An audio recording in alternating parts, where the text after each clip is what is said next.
You know, I promised I wouldn't cry while being on stage. I was actually not the first person to be picked tonight to speak. It was my girlfriend, but unfortunately, her body can't be here, but her spirit is. Last month she overdosed. So this is very difficult for me. We both have pretty much the same story. You know, we struggled mostly our whole entire life with addiction. In and out of jail, prison.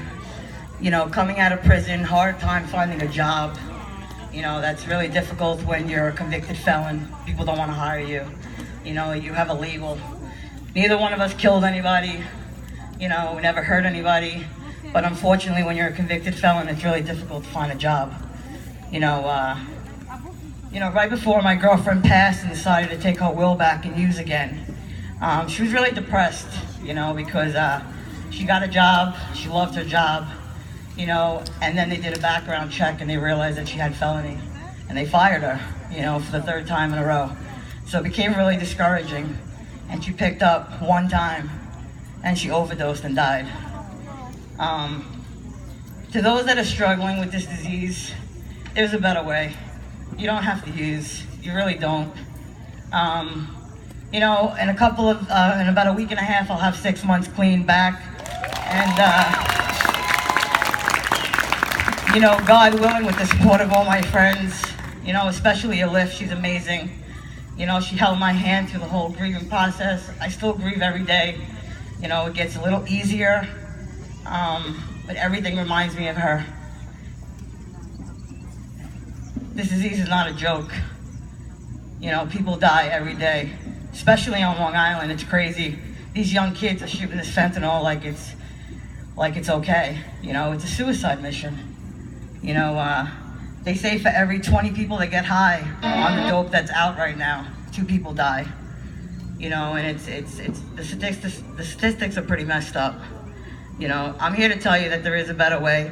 I just want to share with you guys how difficult it is these days to get into a sober house. All right, I'm in a sober house all the way out in Riverhead. And when I got out of my program in the city, I completed a therapeutic community about a week ago. I called a bunch of houses, right?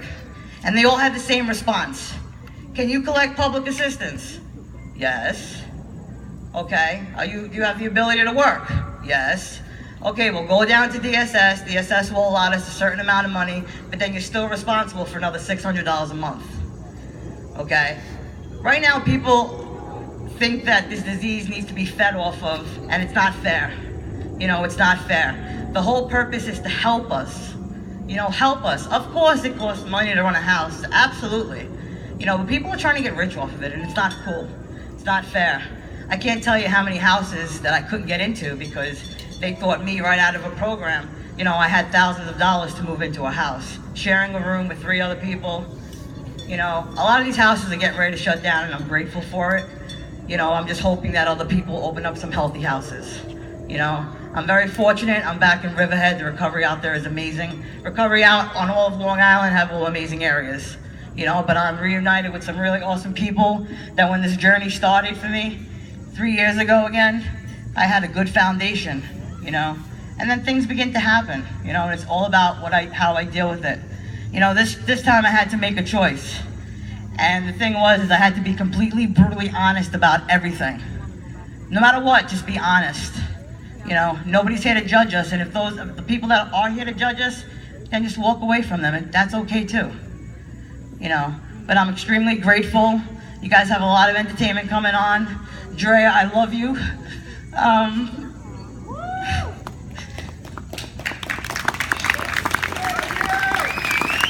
And I want to thank Alif for being my backbone. She's a pain in the ass, but she's my backbone. You've helped me more than I can't even describe the things that you've done for me emotionally as a friend. And Dre loves you very much. You were also very close with her.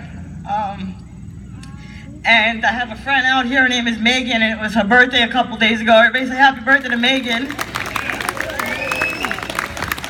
That's a real friend. She's in my treatment program in Manhattan, and she traveled all the way from Manhattan to come out here and support us today. You know, that's a real friend.